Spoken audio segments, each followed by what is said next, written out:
not humble. You're a narcissist. Everybody's talking about sharing and caring, and the first thing that you should be sharing and caring about is you. I'm not here to talk about self-love. I'm here to talk about self-obsession. And by the end of this video, you're gonna become the most self-centered version of yourself, and you're gonna be proud of it. I'm Mehin. Let's go. Firstly, being self-centered is natural. It's the norm.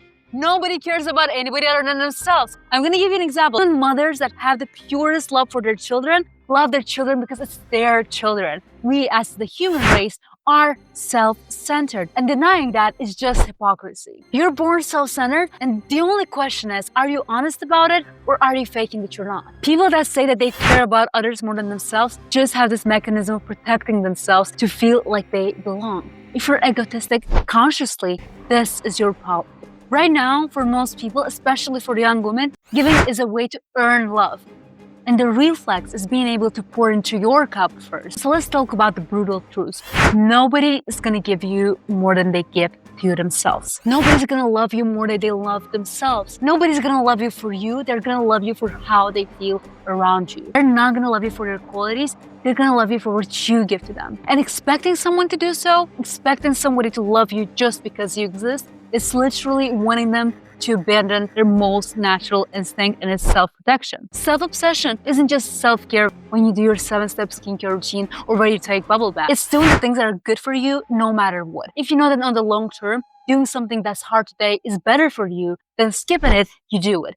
If you know that cutting somebody off, even though you love them, is good for you, you do it. Your emotions become secondary to your needs. You don't prioritize how you're feeling in the moment, you prioritize what is good for you. And you don't care if it's gonna offend anyone or if you're just too nice to do that. And if you love everyone, it's not that you have a big heart, it's that you fear rejection and you're scared of being left alone. If you're not your best company, if you're not enjoying the time that you spend with yourself as much as the time that you spend with your friends, partner, or family, then what's the point? I remember seeing this graph, I'm gonna put it somewhere here, of the time that you spend with your friends, co-workers, family, and you know what happens at the end of the day?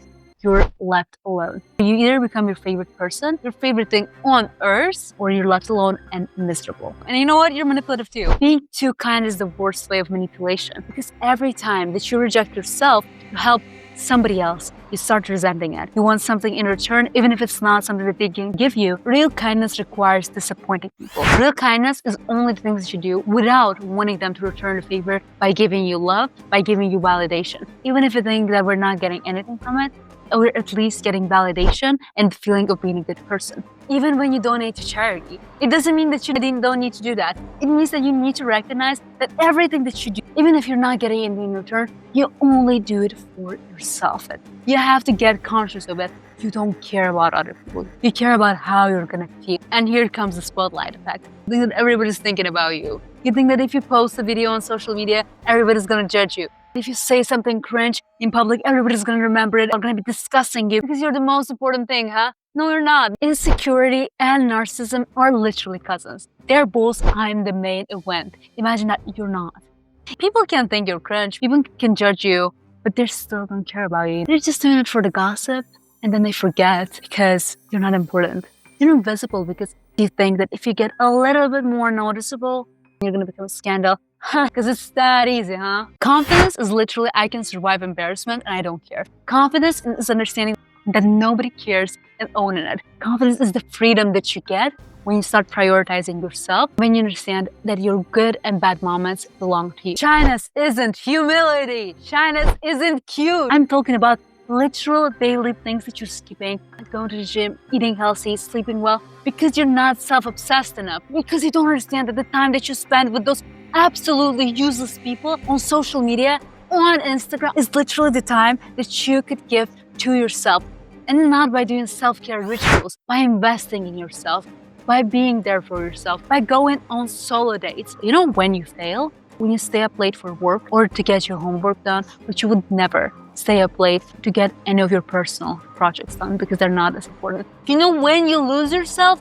When you work until midnight instead of sleeping. Even though sleeping is what's going to reward you on the long term. The best discipline is selfish. Let's go to the mother analogy again.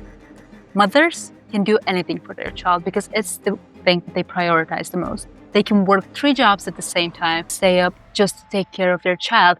They can do things that it's unimaginable for a person to do just because their child is the thing that they love most on earth. How are you different from that? Why are you treating yourself as anything less important than that? Nobody else exists. All of them are just a part of your reality. And the only thing that matters is how they're going to affect you. Just discipline is not enough. You need to be so self-obsessed that every action you take literally aims to move you forward in some way. That every text that you type, every call you make, and every connection that you build, everything benefits you on the long term. You know, when this self-obsession system works in real life, understand that in your life, other people don't exist.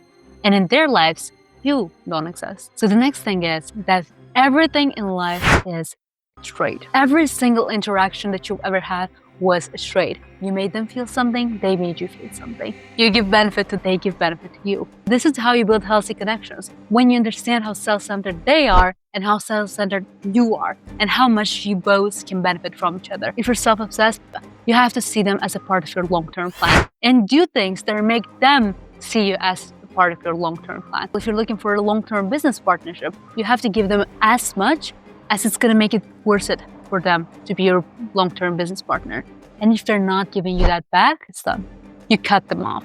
And you're not just trading with people, you're trading with yourself. When you have the decision whether to skip your workout today or go and do it. When you choose to eat healthy, if you're not cutting off that bad friend. Wasting time, getting nothing, or you're investing your time wisely, working on something that matters for you, hanging out with people that matter to you and they make you feel so good that it eases your stress and literally makes your life longer. If you're spending your time doing things that you love because you feel energized and amazing after that, this is a successful trade. And if you're playing video games for 10 hours straight, you waste your 10 hours, you waste your energy because you're probably exhausted after that, you have brain fog, you're probably disrupted your sleep, then do you really think it's a trade worth making? After you choose to be self-obsessed, then people are going to judge you.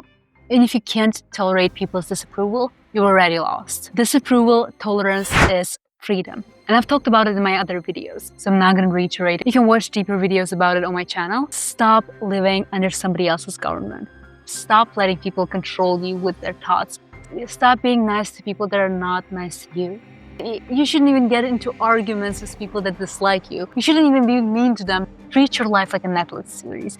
You're the one that chooses who's going to be characters of it. Disapproval is the price of being self-obsessed. And the system that I present is the opposite to narcissism. It's conscious. Narcissists deny that other people are important to you. And I'm telling you that everybody is the most important person for themselves. And it will always stay like that.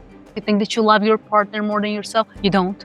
That doesn't make you narcissistic. It's somebody that is not acknowledging the fact that you can't love anybody more than yourself. It's thinking that somebody owes you that love. My system is not about narcissism.